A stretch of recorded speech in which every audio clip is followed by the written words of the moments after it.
Hey everyone, welcome to my channel. My name is Amanda, and this is a vlog of my late autism and ADHD diagnosis experience. There's a lot of things I want to start this video off with, but I have to prioritize them somehow. So the first thing I'm going to say is that I want to thank everyone for the response to my last video. I posted it a couple of days after the election results, and everybody in my community, and I mean my worldwide community, was very shocked at the fact that America decided to elect a fascist dictator, evil human being. And I don't even know how or why he was even allowed to run. Our government is very flawed. I will say that even though if you look at the electoral map and there's just all of this red, it feels like he won by this landslide. He really didn't. He won by 50.2, like 0.2 more than half. But he still won. And the world is going to have to deal with the hate that has been allowed to grow and breed in America. And we have a lot of work to do, which is something I'm going to talk about in this video later. The first point, which I know makes no sense, but like they're all vying for a position in my brain as like the first important point. I know my followers who follow me a long time understand that this is a vlog. And when I make my thumbnails, like I have to put something on the title of my thumbnails. And I do try to make sure that my thumbnail iterates something that I'm talking about in my vlog. A lot of times my vlogs are very random and cover a lot of topics, so it's hard to pick a thumbnail topic. But the thing and the reason why I'm bringing this up is for anybody who happens to be new clicking on this video, or if you are, only seeing a couple of my videos. One thing that I think is very important, if you are here to learn about autism, it's important to listen to autistic voices on all topics, because I do have some videos where I talk about diagnostic traits and, DSM-5, whatever. But if you really want to get to know and understand autistic people, find channels like mine and my own that just talk about the lived experience of being autistic. And this goes for any community that you're interested in. One of the things that really, this election points to is that people are afraid of what they don't understand. Trump spent $100 million in transphobic advertising at the last little bit of his election. And he spread so much misinformation, and people who have never met a trans person that they know of fear them because they don't understand that trans people are just humans who want to exist and love and live their life without conflict. And so just like following autistic people, if you don't have any trans people in your life, start following trans people online. And remember that just like autistic people, trans people are not a monolith. And, there can be autistic people who are not nice people. There can be trans people who are not nice people. Any marginalized group is not a monolith. There's going to be good and not so good people in any group of human beings. and start following, people of color accounts, and not just like, if they are talking about something that's interesting to you, follow them, learn, expose yourself. Okay, I don't want to lecture, especially because I feel like a lot of what happened during this election was liberal people lecturing to other liberal people. We all got in these echo chambers, and we are talking to the people who already understand, and we've got to find a way to cross that divide. Anyway, so that leads us into my next subject, which I think is important to talk about as an autistic person, because across the whole world, this isn't just US related, social change is something that is important to a lot of people.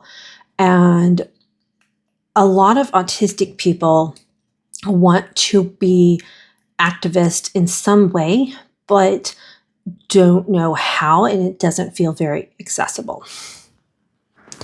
I was pointed to this website from the Starving Autist, who you can find on TikTok. This isn't her project, but she's the one who told me about it. And I'm going to add the links down below. But this model right here, the social change ecosystem map, can really help autistic people who are wanting to find a way to get active in social change, but don't know how. A lot of times when we hear about activism, we think of just one or two of the categories. Often we hear about the disruptors. That's people who are out there protesting. They can put themselves in uncomfortable, very risky positions to get noticed, get people to actually hear and pay attention to a cause. They raise awareness, and they together can be very powerful. For some autistic people, that is awesome. They like the energy of that. For many autistic people, this is highly inaccessible. And one thing that I want to talk about with that is a lot of times people will think that autistic people are hiding behind their disability in this fact. And what I want to explain is that autism is disabling, and this is the one of the ways it is disabling. I cannot go to a protest. If I was at a protest in that environment, my autistic body, brain, nervous system would shut down. Therefore, I would not be able to be an activist. I would not be able to help the cause. I would now need assistance and help and have people attune and attend to my needs. I would be a problem because my body would shut down from being overstimulated and just there's another word there, overwhelmed. There's some other word that I can't think of right now. So being a disruptor physically and mentally is not possible for me and for a lot of autistic people, but that doesn't mean that we can't be activists. Another category you hear about a lot is the frontline responders. And depending on, again, each individual autistic person and the way that you are a frontline responder, this may or may not, again, be accessible for you. If, for example, in the recent election, because I like to use concrete examples, is a lot of times people were asking people to be on phone banks, to call people. That isn't accessible for a lot of autistic people. A lot of autistic people struggle with phone calls for many reasons. But frontline responders address community crisis by marshaling and organizing resources, networks, and messages. But some autistic people might have been able to write emails or postcards. So there's aspects of that one that might be accessible to autistic people and not to others. And I did hear from one autistic friend of mine who said that she actually really liked the phone call messaging because she found one where it was more of just like a script and she wasn't supposed to go off the script. That scares me. Like, to me, it seems like, what if somebody asked you a question that wasn't on the script? But it's a role I haven't participated in, so I don't know how that happens, and I'm sure she got training on it. But she liked it because it was just a script, but she was able to help and participate. Now, I'm not going to go through this whole graphic because one, like I said, I just came across it recently and I'm learning about it on the website. There's so much more information. I think she has like a workbook and does trainings on this. But just from, and that's why I want to share it, because I am one of the weavers. We see through lines of connectivity between people, places, organizations, ideas, and movements. I love networking and connecting people to things that could possibly be a solution for them. I love promoting different activist organizations. Like there's one not related to election at all, but to climate and saving the earth, and it's called the BuyNothingProject.org. I talk about that whenever I can because its goal is to keep stuff out of landfills and to build local small communities. It's an amazing organization. And so as a weaver, I love to tell people about these things and participate in it too, but like those connecting of ideas. The other one that is part of my activism as being an autistic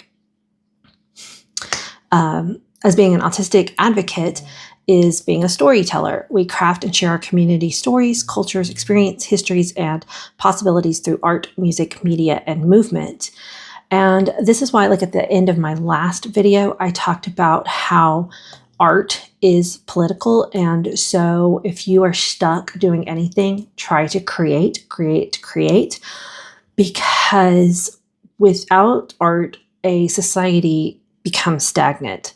And society and culture are just, art is part of it.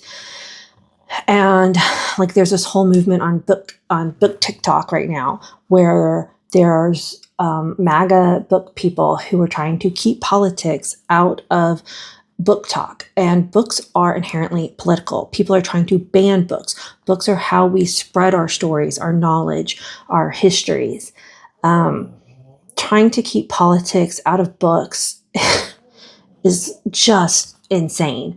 And one beautiful Black lady this morning on one of her TikToks, she said that these people who voted to ban books and to take away the rights of the people of color, women, immigrants, all of that, now want to be on social media and earn money talking about books. They want our views. They want our watch time and participation and engagement while actively voting against us. And you can't have it both ways. So, yeah. Also, guide, we teach, counsel, advise using gifts of well-earned discernment and wisdom. And imposter syndrome here, but I do know that by telling my story, and I do have a wisdom in my lived experience, and you don't necessarily need a degree to be wise. And so anyway, there are ways to be an activist without being a disruptor.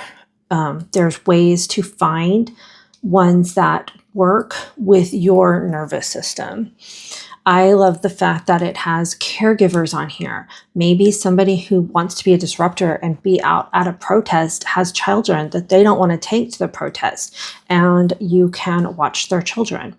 I just love how this model includes everybody in society because disabled people can participate in activism, and it doesn't have to look like the disruptor. And a lot of times we get told that we're not doing enough if we aren't out there on the front line or being a disruptor. There's many, many ways to bring about social change. And I just want people to hear that message and know it and feel it. Because knowing that what you are doing makes a difference helps you keep doing it. And the disruptors need to not tell the people who are doing these other avenues that they're not doing enough, because we need to all work together. So not only does this model include all people, it works for all types of activism, whether you're fighting for trans lives, or LGBTQ in general, disability rights, climate change, save the rainforest, bringing down corporations, whatever your social change is. This model is something that I think is brilliant and needs to be more widely talked about and spread.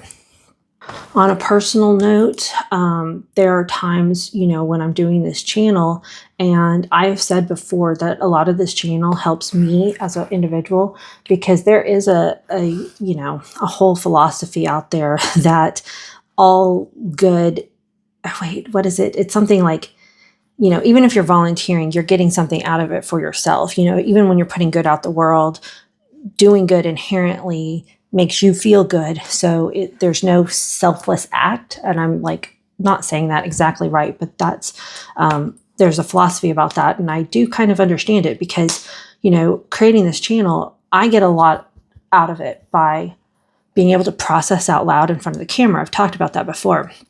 But then when I get comments that tell me that my channel has made a difference, that something I said clicked in someone's mind and made them understand something that they were having trouble processing themselves, or that they were able to share a video with a family member who could understand the words from somebody else, even though they've been trying to tell the family member the same thing for years.